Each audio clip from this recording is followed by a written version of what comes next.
Bismillahirrahmanirrahim. Assalamualaikum warahmatullahi wabarakatuh. Alhamdulillahi ala ihsanih wa syukru lahu ala taufiqihi wa amtinanih. Wa asyhadu an la ilaha illallah wahdahu la syarika lahu ta'ziman li sya'nih. Wa asyhadu anna Muhammadan abduhu wa rasuluhu da'ila ridwanih. Allahumma salli alaihi wa ala alihi wa ashabihi wa ikhwanih. Bapak-bapak dan ibu yang dirahmati oleh Allah Subhanahu wa taala. Alhamdulillah tidak terasa ternyata kalau tidak besok atau lusa, insyaallah kita sudah masuk di bulan Ramadan, bulan yang kita nanti-nantikan bersama, bulan yang memberikan banyak pengharapan bagi kita, harapan untuk diampuni oleh Allah Subhanahu wa taala, harapan untuk meningkatkan ketakwaan, harapan untuk dimasukkan oleh Allah dalam surga Allah Subhanahu wa taala. Semoga kita dimudahkan untuk bisa beribadah di bulan tersebut dengan baik. Amin ya rabbal alamin. Pada kesempatan kali ini kita akan bahas tentang bukan fikih Ramadannya, tetapi tentang hikmah-hikmah dari bulan Ramadan yang dengan bulan Ramadan tersebut bisa memberikan tarbiyah bagi kita, peningkatan akidah dan akhlak dengan bulan berpuasa di bulan Ramadan. Di antara hikmah-hikmah yang disebutkan oleh para ulama dari berpuasa di bulan Ramadan, dan ini yang paling utama adalah dengan berpuasa kita akan meraih ketakwaan, dan itu tujuan utama. Jadi sebenarnya Ramadan ini hanyalah sarana untuk meraih ketakwaan. Maka seorang kalau ingin tahu apakah Ramadannya sukses atau tidak, bisa dilihat dari hasil setelah dia melaksanakan ibadah bulan Ramadan. Apakah takwanya bertambah, meningkat ataukah tidak. Karena Allah berfirman, ya ayyuhalladzina amanu kutiba alaikumus siyamu kama kutiba alal ladzina min qablikum la'allakum tattaqun. Wahai orang-orang yang beriman, telah diwajibkan atas kalian berpuasa sebagaimana diwajibkan atas umat-umat sebelum kalian agar kalian bertakwa. Jadi itu adalah tujuan dari inti daripada puasa, untuk meraih ketakwaan, ya. Sebagian ulama mengatakan kita bisa melihat puasa kita diterima oleh Allah atau tidak setelah selesai berpuasa. Ya, jika ternyata kondisi kita semakin baik, berarti insyaallah puasa kita benar. Ya, tapi kalau kondisi kita semakin buruk, semakin jauh dari Allah, berarti puasa kita ada yang tidak beres. Ibarat ada mobil dimasukkan dalam bengkel, kemudian setelah dikeluarkan, setelah diperbaiki oleh para petugas di bengkel selama berhari-hari, setelah dikeluarkan ternyata mobilnya lebih baik, berarti bengkelnya beres, ya. Tapi kalau ternyata setelah dikeluarkan mobilnya tambah rusak, berarti bengkelnya enggak beres, ya. Berarti ada yang salah dalam bengkel tersebut. Sama seperti ibadah puasa. Kalau kita dalam menjalankan puasa ternyata kita tidak bertakwa kepada Allah, berarti ini ada yang tidak beres dengan puasa kita. Makanya dalam hadis-hadis Rasulullah SAW ingatkan, ada di sana orang-orang yang berpuasa namun dia tidak meraih kecuali lapar dan dahaga. Karena Nabi SAW, rubba sha'imin laisa lahu min qiyami min siyami ilal ju' wal atash. Betapa banyak orang yang berpuasa namun dia tidak meraih dari puasanya kecuali hanyalah lapar dan dahaga. Secara hukum fikih puasanya sah, tapi secara pahala enggak ada. Ini ada seperti dalam model Islam ada. Ada orang yang secara fikih sah tetapi pahala enggak ada. Seperti orang puasanya sah namun pahalanya enggak ada. Seperti ada orang salatnya sah namun pahalanya enggak ada. Contohnya siapa? Contohnya orang yang kedukun. Man atakahinan au arrafan lam tuqbal salatu arba'ina yauman. Barang siapa yang datang ke dukun atau para tidak normal, maka tidak diterima pahalanya salatnya selama 40 hari. Secara sah salatnya sah, tetapi 40 hari salatnya tidak diterima. Contoh seorang yang berhaji, dia berhaji dengan uang haram, ya, dengan hasil menzalimi orang lain, hasil mencuri, hasil korupsi, hasil riba. Kemudian dia berbuat zalim, ya, kepada orang lain. Kemudian dia berhaji. Dia berhaji, kata para ulama, dia berhaji kalau zaman dulu naik ontanya dari tempatnya, dari rumahnya menuju ke Mekah, dari Mekah menuju ke Mina naik ontanya. Kemudian dia mabit di Mina, kemudian dia melanjutkan lagi dengan ontanya, naik ontanya menuju ke padang Arafah. Kemudian dia wukuf di padang Arafah, ontanya menemaninya. Kemudian setelah itu dia pergi ke Muzdalifah, dia mabit di Muzdalifah, ontanya pun menemaninya. Besok paginya dia pergi ke Mina, ini kita bicara haji, ya. Besok paginya dia pergi ke Mina lagi, kemudian dia mabit di Mina bersama ontanya. Sungguhnya dia tidak haji, yang haji ontanya, kata para ulama. Yang haji ontanya, kenapa? Karena dia tidak dapat pahala. Dia tidak dapat pahala. Kenapa? Karena dia berhaji dengan harta yang haram. Secara hukum fikih, hajinya sah, tapi pahalanya enggak ada. Nah, sama halnya dengan puasa. Puasa kalau tidak disertai dengan ketakwaan, puasanya sah, dia tidak perlu mengqadha, tapi pahalanya enggak ada. Dalilnya apa? Dalilnya banyak tadi. Rubba sha'iman laisa lahu min siyami ilal ju' wal atash. Betapa banyak orang puasa dia tidak meraih dari puasanya kecuali lapar dan dahaga. Berarti pahalanya enggak ada. Pahalanya rubba qa'imin laisa min qiyamihi ila sahar wa ta'ab. Betapa banyak orang salat malam, dia tidak meraih salat malamnya kecuali hanya apa? Punya capek dan letih begadang. Dia tidak dapat pahala ya. Apalagi yang salatnya sangat apa namanya? Rekor dunia ya. Sejak zaman sahabat sampai sekarang baru dipecahkan rekor dunia, salat 23 rakaat 7 menit. Ini luar biasa ya, tapi tidak ada pahalanya. Kenapa salatnya? Ini bukan cuma pahalanya enggak ada. Salatnya pun tidak sah. Karena tidak ada tumakninah. Dia tidak meraih apa-apa. Dalil yang lain menunjukkan bahwasanya ada puasa sah namun tidak dapat pahalanya. Rasulullah SAW bersabda dalam hadis Sahih Al-Bukhari, "Man lam yada' qaula zur wal amala bihi wal jahla falaysa lillahi hajatun fi ayyada ta'amahu wa syarabahu." Barang siapa yang berpuasa namun dia tidak meninggalkan ya perkataan dusta, maka Allah tidak perlu dengan laparnya dan dahaganya. Hati-hati. Di antara hal yang benar-benar menghilangkan pahala puasa adalah kedustaan. Ya. Sampai saya pernah ditanya, waktu saya ngisi di salah satu stasiun televisi swasta, bukan di televisinya tapi di pegawai-pegawainya. Kemudian dia bertanya, tadi Ustaz menjelaskan kalau orang berbohong pahala puasanya enggak ada.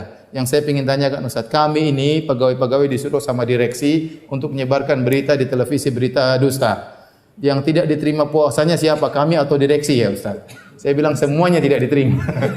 Bukan cuma direksinya aja. Jadi ada orang yang berdosa tatkala sedang berpuasa dan itu pahala puasanya langsung gugur. Ya. Paling tidak mengurangi pahala puasanya. Dari sini kita tahu bahwa tatkala kita berpuasa bukan cuma kita menahan lapar dan dahaga saja, tapi pandangan kita harus berpuasa.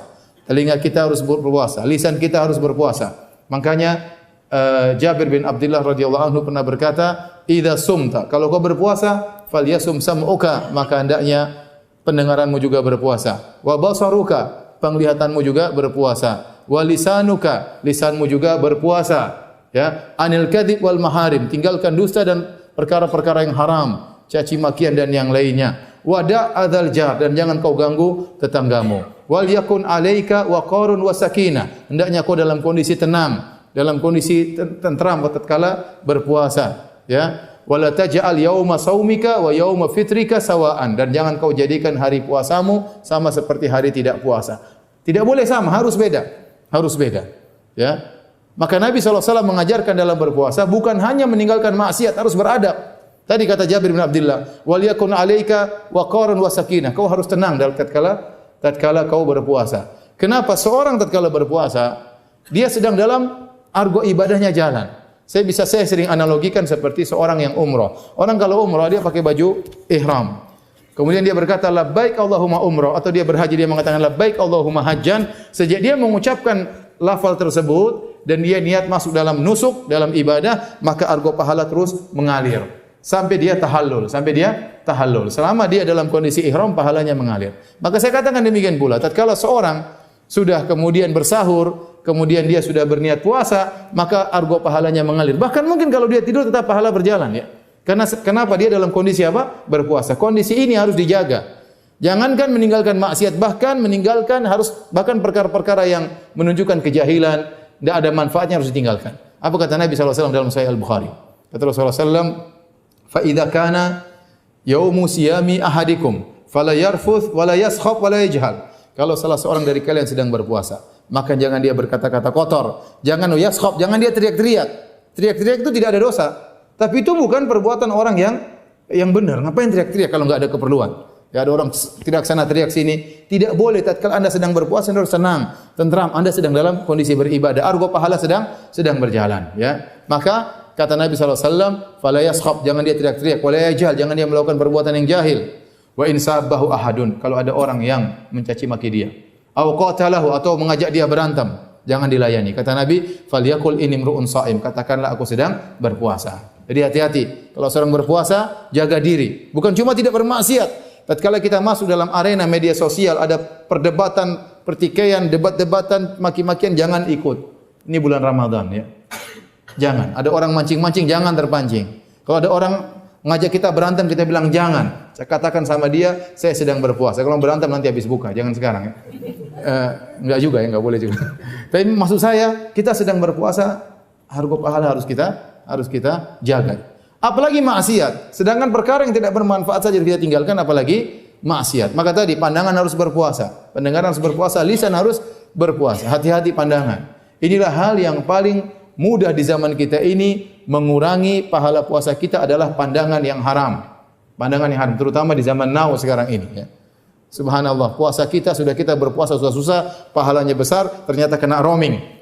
Terkadang roamingnya lokal, terkadang internasional roamingnya. Tergantung siapa yang kita lihat ya. Sekarang kita keluar di jalan, siapa yang bisa jaga pandangannya? Di kantor kita melihat yang tidak-tidak ya. Para wanita tatkala bekerja luar biasa berhias secantik-cantiknya, seharum-harumnya, seindah-indahnya, terus duduknya samping kita di kantor ya, kita melihat pasti yang tidak benar. Kalau kita buka Facebook pasti kita melihat juga yang enggak benar. Kita nonton YouTube ceramah agama, ustadznya bagus, kanan kirinya macam-macam yang kita lihat. Iya, seperti itu ya. Kenyataannya. Saya saja punya program melihat waktu salat. Waktu saya buka iklan dulu, cewek keluar di situ. Mau lihat waktu salat lihat cewek dulu ya. Ya. Astagfirullah, bingung ya. Jadi seperti itu. Sekarang kita keluar di jalan, lihat iklan HP, HP-nya kecil, ceweknya gede. Iya atau tidak? Ya. Mau iklan HP, iklan air minum, semuanya cewek sekarang. Ya. Akhirnya apa? Mata kita terbiasa melihat yang haram. Secara tidak sadar ternyata pahala kita kena roaming, berkurang. Ya. Ada seorang cerita sama saya, Ustaz, saya ini ikut travel Ustaz. Setelah umrah saya diajak ke Mesir, travelnya ngajak ke Mesir, kemudian nonton tarian perut. Nah itu kena roaming itu. Ya. Harusnya nonton tarian perut dulu baru taubat kepada Allah. Dua-duanya salah ya. Kalau disuruh pilih ini masih mending, masih kecil mudaratnya, masih kurang ya. Yang benar ya sudah, kalau sudah jangan lihat macam-macam. Kenapa?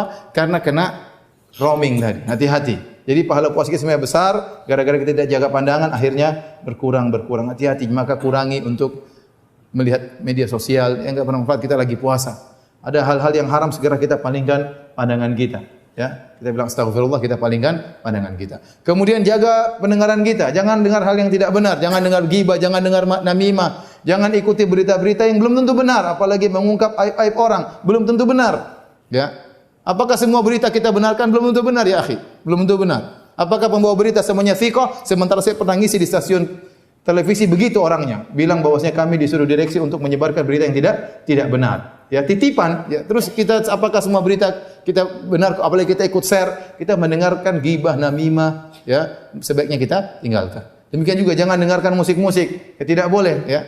Dengar musik-musik tidak diperbolehkan dalam 4 mazhab ijma ulama, musik-musik tidak diperbolehkan. Ya memang ada kelezatan ya lezat, tapi tidak menjadikan hati bahagia. Hati bahagia baca Al-Qur'an, bukan dengar musik.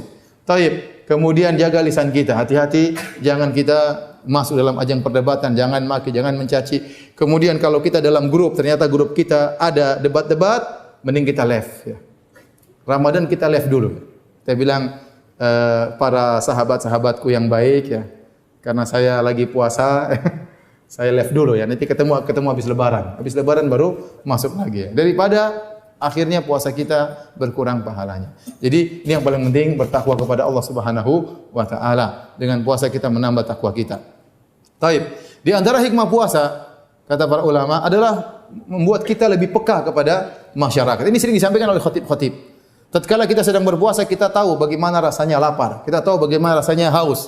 Dan satu yang paling parah yang kita tahu bagaimana yang harus menahan syahwat, itu berat. Lebih berat daripada menahan lapar dan dahaga. Ya. Apalagi laki-laki. Ya. Makanya Rasulullah SAW kalau sudah bicara tentang syahwat, Rasulullah SAW menyuruh wanita untuk siap melayani suaminya kapan saja. Karena masalah syahwat tidak menerima penundaan. Kalau masalah lapar dan dahaga masih bisa ditahan, masih bisa ditunda 2 jam lagi. Kalau syahwat terkadang susah. Ya. Makanya Nabi SAW mengatakan, wa in kanat ala tanur. Kalau sang istri sedang bakar roti, suaminya kepingin, tinggalkan rotinya meskipun hangus, enggak ada masalah. Karena ini ada manfaat yang lebih, maslahat yang lebih besar. Bahkan kata Nabi, wa in kanat ala qatab. Kalau istrinya sedang berada di atas onta, ingin melakukan perjalanan, tiba-tiba suaminya ingin, maka harus segera turun dan melayani suaminya. Kenapa? Masalah syahwat ini tidak gampang. Kita disuruh menahan syahwat saja dari pagi sampai maghrib. Terkadang kita berat, ya. Apalagi kemudian sampai ada orang yang tidak bisa menikah, menahan syahwatnya sampai bertahun-tahun. Contohnya para jomblo, kasihan. Benar, saya bisa bayangkan kalau saya jadi jomblo gimana sedihnya ya. Saya jadi jomblo, jadi duda, kasihan. Apalagi zaman sekarang ini. Jomblo-jomblo zaman dulu, zaman-zaman kita dulu masih belum nikah, saya masih umur 20, 19.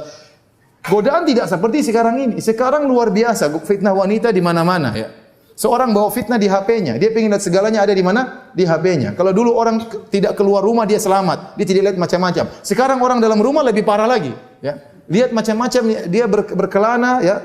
Terus kemana-mana sudah lihat apa saja yang ingin dia lihat. Dia baca apa saja yang dia baca. Kemudian syahwatnya bergejolak. Maka kasihan. Antum bayangkan orang jomblo, kasihan banget ya. Apalagi jomblo 40 belum nikah-nikah, kasihan ya. Ada orang sudah 40 belum nikah-nikah. Saya ketemu orang umur 60 belum nikah, kasihan subhanallah. Ini jomblo abadi, kasihan. Ya, benar-benar kita rasakan susahnya. Dan saya pergi haji meninggalkan istri, berat bagi saya. Berat bagi saya bagaimana orang yang kemudian tidak bisa menyalurkan apa? Syahwat. Demikian juga para janda, kasihan ikhwan. Ya. Benar, janda-janda harus ada yang tolong.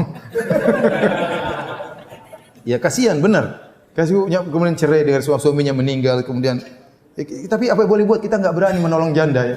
Kita paling menolong dengan apa?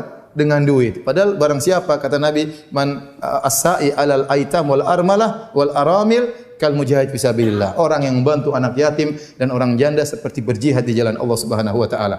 Mana para mujahidin? Semuanya penakut ya. Tapi saya bisa bayangkan benar. Saya sering dengar kasihan janda itu. Gimana lagi? Ya, kita semua penakut-penakut semuanya.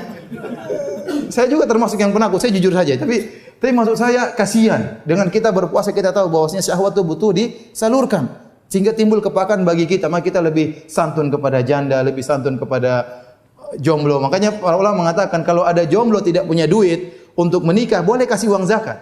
Kasihan dia. Ya, kita menyelamatkan harga dirinya. Kita kasih uang zakat supaya dia bisa menikah, biaya dia untuk menikah. Ya ini menemukan kepekaan kita terhadap orang-orang yang kesusahan ya. Demikian juga kalau kita lihat bagaimana saudara-saudara kita di negara-negara yang tidak ada keamanan di negara-negara tersebut, di Suriah, di Palestina, mereka kelaparan, mereka kehausan. Sungguh kita di atas kenikmatan. Bagaimana mereka menyambut lebaran dengan kalau kita mendengar suara-suara mercon dan mereka suara letupan senapan, suara bom mereka dengar tatkala menyambut lebaran maupun menyambut Ramadan. Maka kita harus banyak bersyukur kepada Allah Subhanahu wa taala, dengan berpuasa akan timbul kepekaan kepada sesama kita.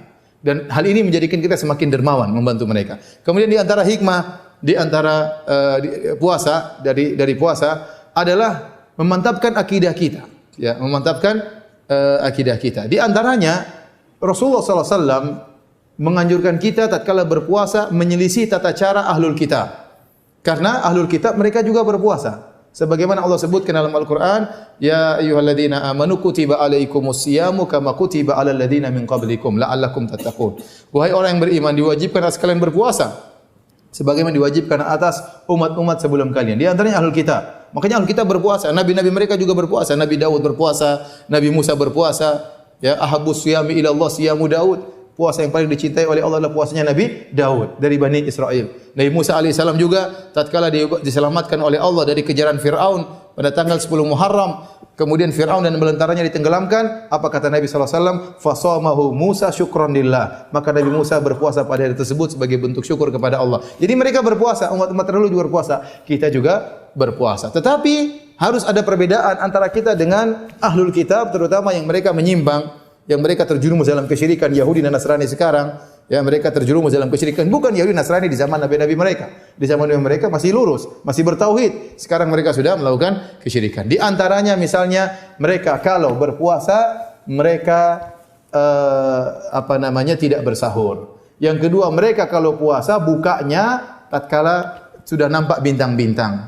Di sini Nabi menyuruh kita untuk menyelisihi mereka dengan sahur. Kata Nabi sallallahu alaihi wasallam, al-faslu baina siyamina wa siyami ahlil kitab aklatus sahur. Pembeda antara puasa kita dengan puasa ahlul kitab adalah makan sahur. Sehingga Rasulullah SAW menyuruh kita untuk beda dengan mereka, tidak boleh sama. Ya.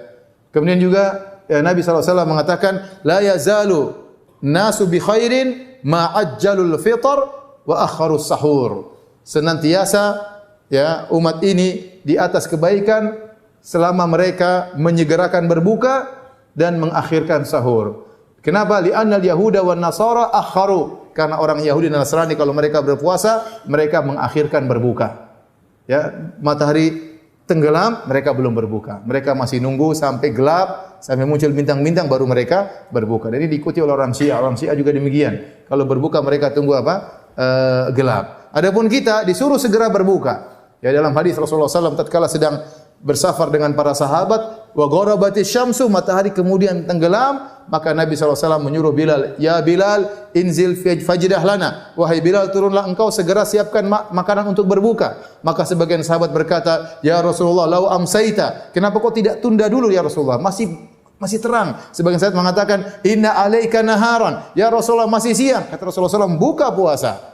Ya, sampai sebagian sahabat mengatakan kalau seandainya salah seorang berdiri di atas ontanya, matahari masih kelihatan. Artinya apa? Baru dia tenggelam, Rasulullah SAW langsung apa? Berbuka, tidak tunda-tunda. Dan ini menunjukkan Rasulullah melatih kita untuk membedakan diri kita dengan ahlul kitab. Jadi para ikhwan dan akhwat, kalau bapak-bapak dan ibu-ibu berada di tepi pantai, kemudian menanti matahari tenggelam bersama istri, bersama keluarga, begitu matahari tenggelam, sudah tidak kelihatan bulatannya, silakan berbuka meskipun belum azan.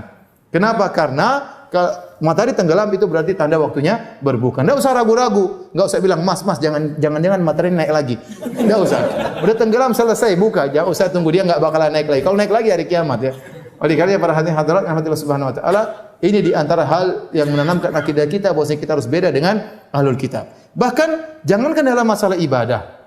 Ya, dalam masalah adat istiadat Nabi suruh kita untuk berbeda, ya. Ya, dalam banyak hal. Contoh Rasulullah SAW menyuruh untuk menyemir rambut.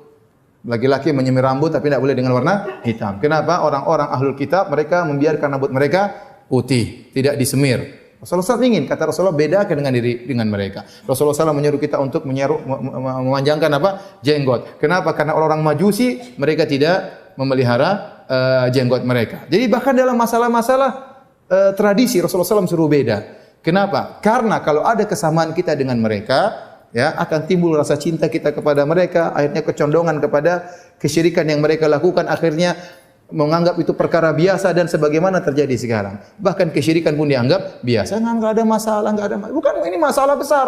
Ini antara surga dan neraka, ya.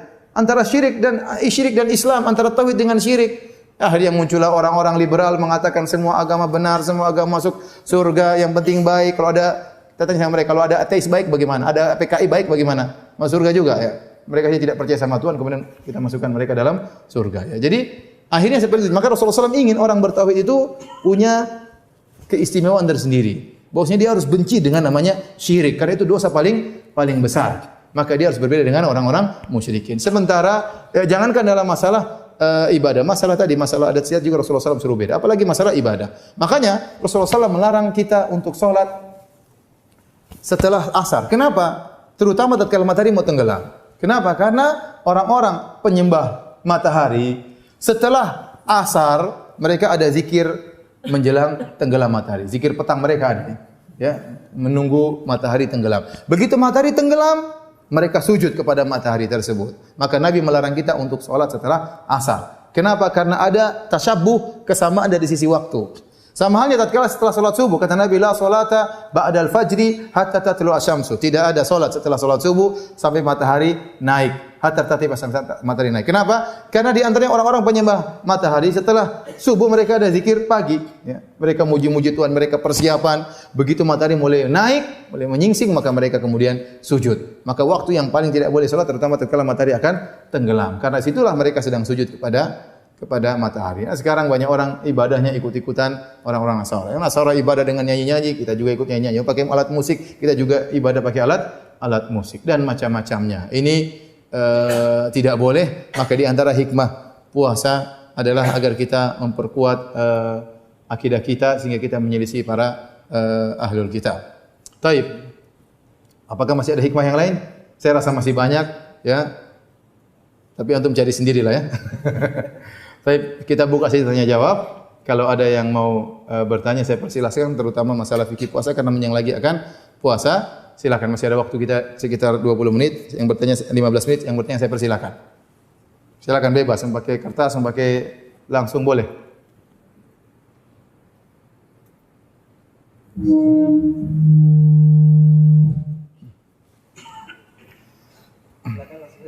Silakan jemaah yang bertanya.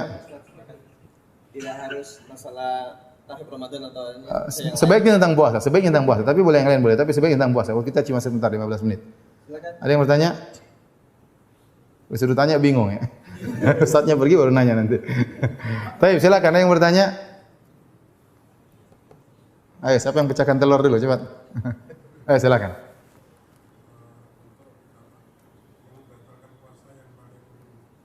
Berbahaya. Pembatal puasa 3 adalah berjima, berhubungan dengan istri, kemudian makan dan minum, atau yang semakna dengan ini. Ini kalau ini batal betulan, bukan cuma pahalanya yang batal, puasanya juga apa? Batal. Yang paling parah adalah jima. Jima ini pembatal yang paling parah. Ya, apa yang dimaksud dengan jima? Mohon maaf secara fikih, jima itu adalah kemaluan lelaki, maksudnya kepala zakar masuk secara keseluruhan ke dalam kemaluan wanita. Seandainya, mohon maaf, kalau kepala zakar baru masuk seperduanya, belum keseluruhnya dalam kemaluan wanita, belum dikatakan terjadi jima. Ya, makanya saya sering hadir dalam masalah perzinahan di apa namanya di Arab Saudi. Kalau ada tuduhan zina seorang wanita Indonesia dengan orang lain, saya biasanya dipanggil sebagai penerjemah. Itu selalu ditanya, apakah terjadi penetrasi, maksudnya kepala zakar masuk seluruhnya ke dalam kemaluan sang wanita? Kalau tidak masuk seluruhnya, itu maka belum hukum zina. Ya, tapi tetap dosa, tetap bersalah, tetap dihukum, tapi belum hukum zina. Maka demikian juga seorang laki misalnya dia menggoda istrinya di bulan Ramadan, mencumbui istrinya di bulan Ramadan. Sebelum kita bahas ini, apakah boleh seorang suami mencumbui istrinya di bulan Ramadan? Jawabannya boleh bagi yang bisa menahan hawa nafsunya. Aisyah radhiyallahu taala anha dalam Sahih Bukhari berkata, "Kana Nabi sallallahu alaihi wasallam yuqabbiluni wa yubashiruni wa huwa shaim, wa kana amlakakum li irabi." Adalah Nabi sallallahu alaihi wasallam mencumbuiku dan menciumku, bukan cuma sekedar mencium, bahkan mencumbuiku padahal beliau dalam kondisi berpuasa, dan dia adalah orang yang paling bisa menahan hawa nafsunya. Jadi dihalalkan bagi seorang laki tentang istrinya semua boleh dia lakukan. Yang penting 2 syaratnya. Pertama, tidak terjadi jima. Jima tadi, kepala zakar masuk dalam apa? Kemaluan istri, itu langsung batal meskipun tidak ejakulasi. Yang kedua, tidak boleh ejakulasi meskipun tidak terjadi jima. Barang siapa menggoda istrinya, merayu istrinya, kemudian melakukan hal-hal tanpa jima, tanpa senggama, tahu-tahu ejakulasi, batal puasanya. Tapi selama dia mencumbui istrinya tidak sampai ejakulasi dan tidak terjadi jima, maka tidak jadi masalah, puasanya sah meskipun keluar air madhi. Air madhi adalah cairan yang keluar tatkala syahwat sedang menggebu-gebu tapi tidak terjadi ejakulasi. Maka itu tidak membatalkan puasa. Tapi kalau terjadi ejakulasi, maka puasanya batal. Kalau terjadi jima, maka bukan cuma batal, dia dosa besar dan dia harus bayar kafarah. Harus bayar kafarah. Kafarahnya pertama membebaskan seorang budak, dan sekarang budak tidak ada. Maka berpindah pada pilihan kedua, antasuma syahraini mutatabi'ain. Engkau berpuasa 2 bulan berturut-turut. 2 bulan tidak boleh ada lubang bolong sama sekali. Kalau Anda sudah puasa 45 hari, tahu-tahu hari 46 bolong tanpa ada udzur syar'i, ulang lagi dari awal. Kalau tidak mampu, baru kemudian antut'ima sittina miskinan. Engkau beri makan kepada 60 fakir miskin. Ini yang paling ringan. Cuma beli nasi bungkus 60, kemudian bagi-bagi sama fakir miskin. Tapi seorang tidak boleh melanggar. Ya. Makanya saya ingatkan kepada orang-orang yang syahwatnya tidak bisa dia atasi, sangat tidak bisa dia kendalikan, maka jangan menggoda istrinya di pagi hari. Ya. Menggodanya menjelang berbuka tidak apa-apa. Kalau pagi hari, siang hari tidak boleh. Ya. Tidak boleh, khawatir dia terbawa, akhirnya dia melakukan apa yang dia lakukan. Apalagi kalau syahwat sudah bergejolak, terkadang seorang sudah tidak pikir panjang. Kata orang, kalau syahwat lelaki sudah bergejolak, 2/3 akalnya sudah hilang. Bahkan terkadang hilang seluruhnya. Ya, Mas, tidak boleh Mas. Oh, tenang aja. Nanti bayar kafarah Mas, tenang. 60 bungkus gampang. Uang banyak sudah, bismillah. Tawakal gimana? Dosa besar ini, nggak boleh. Ya, jadi kalau itu tidak boleh. Jadi, tapi mencium nggak ada masalah. Ya. Selama orang bisa menahan apa? Hawa nafsunya. Ini pembatal yang paling parah. Ya. Saya ulangi, kalau terjadi ejakulasi tanpa senggama, batal puasa, seperti melakukan onani, istimna dan yang lainnya, batal puasa tapi tidak bayar kafarah. Tapi kalau terjadi senggama, meskipun tidak ejakulasi, batal puasa dan bayar apa? Kafarah. Yang kedua, makan dan minum. Makan dan minum ini juga membatalkan puasa. Semua yang maknanya makan dan minum. Di antara kata para ulama yang maknanya makan dan minum adalah suatu yang masuk melalui saluran makan dan minum dan masuk ke kerongkongan. Contoh, seorang ya kemudian misalnya ada obat dia makan, ya batal. Ya. Makanya Rasulullah SAW mengatakan, wa balik fil istinsyaqi illa an takuna sha'iman. Kalau kau berpuasa, silakan kau wudu dengan menghirupkan air di hidung. Dan bersungguh-sungguhlah dalam menghirup air di hidung, kecuali kau sedang berpuasa. Kenapa? Khawatir apa? Bablas masuk. Bisa batal puasa, ya. Oleh karenanya Para ulama mengatakan termasuk membatalkan puasa impus, karena impus itu fungsinya persis seperti makan dan minum. Orang tidak makan dan minum tapi diimpus badannya tetap aja bisa gemuk ya. Kenapa? Karena ada asupan gizi yang dimasukkan. Tetapi kalau suntik misalnya suntik insulin itu bukan gizi tapi dia sekedar menambah obat. Suntik obat itu tidak membatalkan puasa. Saya ulangi, suntik obat, suntik bius tidak membatalkan puasa, suntik insulin tidak membatalkan puasa. Karena itu bukan makan dan minum ya. Demikian juga Ustaz, bagaimana dengan obat yang dimasukkan di mata? Itu juga tidak membatalkan puasa. Ada orang obat tetes mata. Kenapa? Karena mata bukan saluran makan dan minum. Ya, kalau orang makan tidak ada makan di mata ya. Itu obat masukkan di mata. Kalau dia obatnya dimasukkan ke obat matanya masukkan ke mulut baru batal puasa. Ya. Jadi yang membatalkan puasa yang semakna makan dan minum. Selain itu tidak membatalkan puasa. Di antara hal-hal yang disangka membatalkan puasa ternyata tidak. Contoh, seorang menelan air liur, itu tidak membatalkan puasa. Sebagian orang tidak mau telan air liur, enggak apa-apa. Kecuali air liurnya keluar, dimasukin lagi, ya itu baru batal. Tapi kalau masih dalam ditelan, tidak membatalkan puasa. Ya. Ada orang lagi mengatakan, Ustaz katanya puasa enggak boleh ngupil. Siapa bilang ngupil? Ngupil itu bukan makan dan minum. Kita sepakat, yang membatalkan puasa adalah makan dan minum. Ngupil dalam bahasa apapun, bahasa Inggris, bahasa Jawa, bahasa Indonesia, bahasa Sanskerta, bahasa India, tidak ada yang mengatakan ngupil artinya makan dan minum. Kecuali upilnya dimakan ya batal. Tapi kalau enggak. Sama membersihkan kotoran telinga juga tidak membatalkan puasa. Di antaranya ibu-ibu terkadang sering menyesatkan anak-anaknya. Nah, enggak boleh nangis nanti batal puasa. Padahal nangis tidak membatalkan apa? Puasa. Betapa banyak orang puasa baca Quran nangis. Apakah puasanya batal? Justru dianjurkan dia baca Quran sambil menangis. Yang penting air minumnya jangan air matanya jangan dimakan. Ini halal tidak membatalkan puasa. Baik, kita lanjutkan. Makan dan minum membatalkan puasa serta jima membatalkan puasa kecuali jika dilakukan dalam kondisi lupa. Kata Nabi SAW, "Man nasiya fa akala aw syariba falyutimma shaumahu fa inna ma at'amahullah wa saqah." Barang siapa yang lupa tatkala dia berpuasa kemudian dia makan dan minum, maka hendaknya disempurnakan puasanya. Karena itu rizki yang Allah berikan kepada dia. Sungguhnya Allah yang berikan dia makan dan berikan dia minum. Seandainya bawa pulang dari kantor, kerja keras, sampai di rumah kemudian lupa, buka kulkas, ada cendol, ada gado-gado, makan seluruhnya, tambah lagi makan sambalnya, selesai kenyang, baru ingat, saya puasa. Sah tetap puasanya. Itu tadi gado-gado, cendol, semuanya rizki dari Allah Subhanahu wa Ta'ala. Tapi jangan pura-pura lupa. Jangan pura-pura lupa. Jangan menjebak diri untuk apa? Lupa. Lupa itu terkadang menguntungkan, terkadang merugikan. Lupa tatkala puasa itu menguntungkan. Itu rizki dari Allah Subhanahu wa Ta'ala. Nah, timbul pertanyaan, bagaimana kalau seorang suami berhubungan dengan istrinya dalam kondisi lupa kalau sedang puasa? Mungkin atau tidak? Mungkin terjadi, meskipun kemungkinannya kecil. Kalau suaminya lupa, mungkin, tapi kalau istrinya juga lupa, itu agak susah ya. Kecuali istrinya pura-pura lupa. Jadi itu di antara hal yang harus kita perhatikan. Ustaz, Nabi puasa Sya'ban hampir 1 bulan penuh. Itu puasa apa ya? Puasa bebas, puasa mutlak, tidak harus Senin Kamis, boleh berurutan, enggak ada masalah. Ya, boleh lebih daripada setengah bulan. Boleh lebih dari setengah bulan, ya. Tetapi tatkala seorang sudah menjelang puasa, seperti hari ini tidak boleh berpuasa lagi. Ya, kenapa kata Rasulullah SAW mengatakan la tuqaddimu ramadhana bi shaumi yaumin wala yaumain illa rajulan kana yasumu sauman falyasumhu. Janganlah kalian mendahului Ramadan dengan puasa sehari atau 2 hari, kecuali orang yang terbiasa puasa. Kalau orang terbiasa puasa Senin Kamis, ternyata tanggal 30 Sya'ban itu hari Kamis, enggak apa-apa dia puasa karena itu hari biasa dia puasa. Tapi kalau dia tidak biasa puasa kemudian ingin puasa, maka dia kecualikan sehari 2 hari sebelum Ramadan, seperti hari ini dan kemarin jangan kita puasa, atau hari ini sama besok jangan puasa.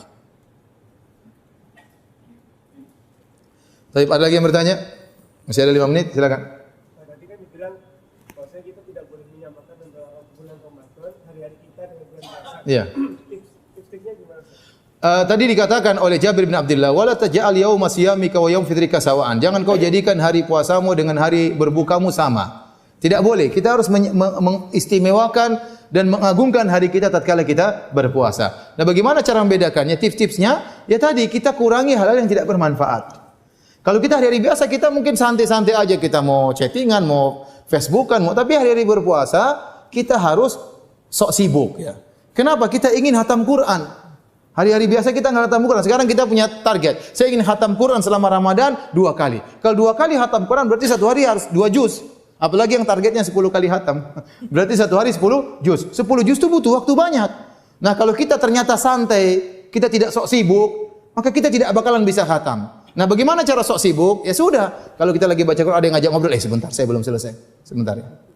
Inti soal ini, memang saya lagi soalim nih bulan Ramadan ya. Nanti habis Ramadan kita ngobrol. Jadi begitu, kita lagi baca Quran di rumah, istri tegur, mas, benar mas, mijit dong. Sebentar sayang, sebentar lagi, sebentar. Abi masih 1 juz lagi. sebentar ya. Anak-anak, sebentar nak, sebentar. Jadi kita tunjukkan kita lagi jual mahal tentang waktu. Kalau kita nggak begitu, maka hari kita sama dengan hari biasa. Benar? Aja kita santai aja, puasa seperti nggak puasa. Mau nonton berita, mau ini, mau lihat mau share macam-macam, mau ini, mau diskusi, mau debat, mau gibah, namimah, apa bedanya kalau kita di puasa dan tidak puasa? Maka di antara tips yang paling baik, pertama tentunya berdoa kepada Allah agar diberi kemudahan. Yang kedua, sok sibuk. Jadikan waktu Anda mahal. Bagaimana caranya tadi? Yang tidak bermanfaat, tinggalkan. Baik, satu pertanyaan lagi. Sekarang 1-4, tadi tanya enggak ya? Baik, apa? Coba silakan. Ketika kita safar, mana yang lebih utama, berbuka atau berpuasa? Kondisi safar ya, dilihat kondisinya. Kalau ternyata kita berat untuk berpuasa, maka yang lebih afdol kita berbuka. Dan ini kembali kepada masing-masing orang. Masing-masing orang. Tapi kalau ada orang menurut dia safarnya ringan, seperti mungkin saya bersafar dari sini ke sana naik pesawat, santai, ada AC-nya, enggak berat dan saya merasa santai saja, lebih baik berpuasa. Kenapa? Pertama, utangnya segera dia selesaikan. Kewajibannya segera apa? Dia selesaikan. Kedua, dia berpuasa lebih mudah. Kenapa? Banyak masyarakat berpuasa sama dia. Yang ketiga, di bulan Ramadan. Yang ketiga, dia di bulan Ramadan. Tapi kalau dia berat, jangan nekat berpuasa. Allah lebih yuridullah bikumul yusra. Allah ingin kemudahan. Jangan dia menyangka dengan semakin susah pahala saya semakin besar. Enggak. Islam tidak seperti itu. Ya. Makanya ada orang nekat misalnya, ya, saya ingin haji, kemudian jalan kaki tidak mau naik kendaraan. Kita bilang enggak. Nabi dulu hajinya naik apa? Naik onta, ya. Tidak semua yang berat pahalanya lebih banyak. Saya ulangi, tidak semua yang lebih susah pahalanya lebih banyak. Contoh sederhana sekali adalah tatkala kita bersafar, kita sunahnya salat 2 rakaat, bukan 4 rakaat. Dan tidak perlu qabliyah, tidak perlu ba'diyah. Antara orang yang salat 2 rakaat dengan salat 4 rakaat, mana pahalanya lebih besar? Yang 2 rakaat. Kenapa? Karena dia sesuai dengan sunnah Nabi. Nabi kalau bersafar salatnya 2 rakaat. Ini contoh bahwasanya tidak mesti yang lebih berat, pahalanya lebih besar. Maka saya katakan tadi, tatkala safar lihat kondisi kita. Makanya sahabat dulu waktu bersafar ada yang berpuasa dan ada yang tidak berpuasa. Dan tidak ada saling mencela di antara mereka. Dan mengatakan ente begini saja berbuka. Ente orang beda-beda. Saya mau santai-santai sekarang boleh buka, kenapa ente paksa saya puasa? Ya. Allah saja membolehkan saya, ente mau larang-larang. Ente siapa ente? Mau buka silakan, tapi intinya boleh. Anda merasa ringan, berbuka pun boleh. Tapi pertanyaan tadi mana yang lebih baik? Tapi kalau boleh berbuka sedang bersafar, boleh secara mutlak. Yang penting Anda musafir, Anda boleh berbuka. Mau susah enggak susah boleh berbuka. Tapi kalau ditanyakan mana yang lebih afdal, maka tadi lihat kondisi. Kalau susah, maka sebaiknya berbuka. Kalau mudah, sebaiknya apa? Berpuasa. Dan demikian pengajian kita pada kesempatan hari ini. Semoga kita dimudahkan untuk berpuasa di bulan Ramadan, dianugerahkan oleh Allah untuk banyak bertilawah Al-Quran dan bisa melaksanakan salat malam dengan baik. Subhanakallah bihamdik asyhadu an la ilaha illa anta astaghfiruka wa atubu ilaik. Assalamualaikum warahmatullahi wabarakatuh.